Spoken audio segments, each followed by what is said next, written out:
안녕하십니까? 도시의 과거, 현재, 미래를 이야기하는 도시연구소입니다. 유럽의 정원이 생각날 만큼 잘 정비된 공원과 네모 반듯하게 쭉쭉 뻗은 도로, 생활에 필요한 충분한 기반시설을 갖추고 양질의 일자리를 확보하고 있는 여기는 일본의 신도시가 아닌 바로 대한민국의 신도시입니다. 주거에 대한 한국민들의 기질과 특성이 대한민국 신도시 성공의 빛을 발하고 있습니다. 정부에서 지정한 15개의 신도시들이 한국의 주택 문제 해결 능력과 도시 경쟁력 확보로 전 세계가 놀라고 있습니다. 오늘은 대한민국의 신도시의 우수성과 실패한 일본 신도시에 관한 내용을 도시연구소에서 알아보겠습니다. 우리나라 경제 전략은 대부분 일본을 모방하였기 때문에 구조적으로 일본과 비슷한 결과를 초래한 경우가 상당히 많습니다. 신도시의 경우도 특히 많이 비교를 하고 일본의 신도시를 사례로 한국 신도시의 미래를 설명하기도 합니다. 하지만 신도시 개발에 관해서는 현재까지 대한민국이 일본보다 압도적으로 좋은 결과를 보여주고 있습니다. 일본 최대의 신도시 개발 사업이었던 다마 신도시는 도쿄 중심부에서 서쪽으로 약 25km 정도 떨어진 구릉지에 위치하고 있습니다. 동서로 길게 뻗은 모양으로 길이가 약 14km, 넓이는 약 1에서 3km입니다. 도시계획 인구는 30만이었지만 현재의 인구는 20만 정도를 유지하고 있습니다. 현재도 감소 추세라는 것이 현재 지속적으로 증가하고 있는 우리나라 신도시와 비교했을 때 더욱더 충격적입니다. 일본 다마 신도시의 가장 큰 문제점은 인구의 고령화입니다. 1966년 다마 신도시가 건설될 당시에는 80대 1의 경쟁률을 기록하며 젊은 세대에게 꿈의 뉴타운으로 불렸습니다. 하지만 2000년대 들어서 일본의 도심 고밀도 재개발로 정책이 바뀌면서 젊은 세대가 신도시를 떠나 도심지에 거주하기를 희망하였습니다. 젊은 세대가 떠난 다마 신도시는 자체적인 생활권 형성의 실패로 인구가 점차 감소하고 빈집이 늘어나는 유령 도시가 되었습니다. 이에 반해 우리나라 신도시들은 계획 인구를 넘어 더 많은 인구를 확보하고 있습니다. 분당 신도시의 처음 계획 인구는 39만 명이었지만 2015년 기준 분당 신도시의 인구수는 50만 명을 넘어섰습니다. 일본의 신도시를 모방하여 계획되었지만 자족 기능을 갖추고 신도시의 경쟁력을 끌어올려 젊은 세대가 지속적으로 유입되면서 도시의 매력을 충분히 보여주고 있습니다. 전문가들은 자족 신도시로 가장 큰 성공을 거둔 판교 신도시의 성공 요인으로 양질의 일자리를 꼽고 있습니다. 개발 당시부터 택지의 조성과 기업 유치에 큰 공을 들였던 덕을 톡톡히 보고 있습니다. 심규원 건국대 부동산학과 교수는 도시 성장에 가장 큰 영향을 미치는 요소는 결국 고소득 일자리 존재의 여부라 설명하였습니다. 판교 신도시는 인구 120만 규모의 대도시에 버금가는 고용이 창출되고 있으며 IT 업계에 종사하는 구매력 있는 30, 40대가 대거 유입되면서 상권까지 활성화되는 시너지 효과를 보고 있다고 설명합니다. 한국 신도시들의 빼어난 입지 전략도 매우 훌륭하였습니다.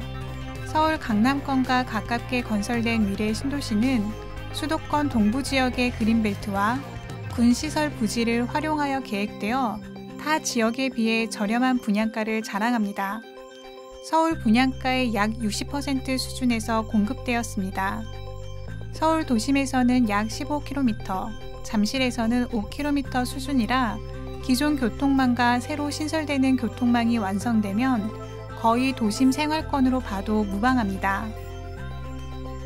도심과의 거리가 30km인 동탄 신도시는 일본의 다마 신도시와 비슷한 거리에 위치해 있습니다.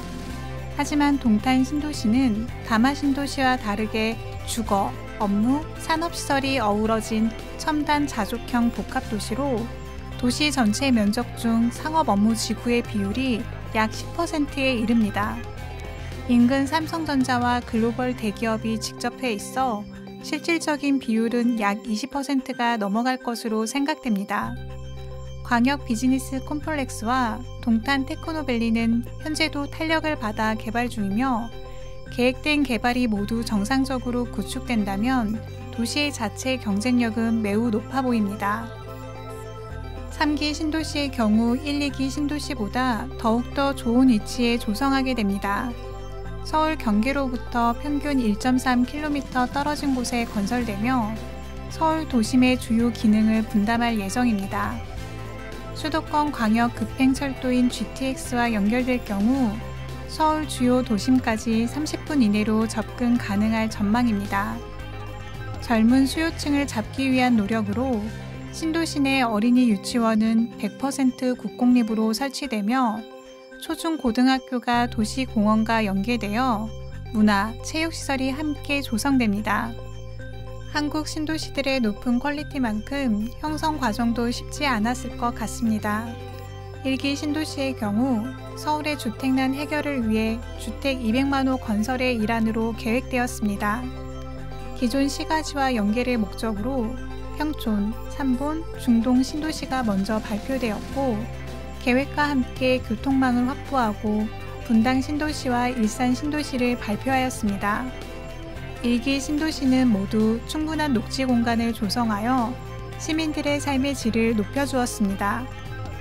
2기 신도시의 경우도 서울과의 접근성이 다소 떨어지는 대신 상업시설과 도시의 자족 기능을 높이기 위한 방법을 모색하였고 부지 확보를 위해 군부대 시설을 활용하고 그린벨트를 푸는 등 규제를 완화시켜 건설하였습니다.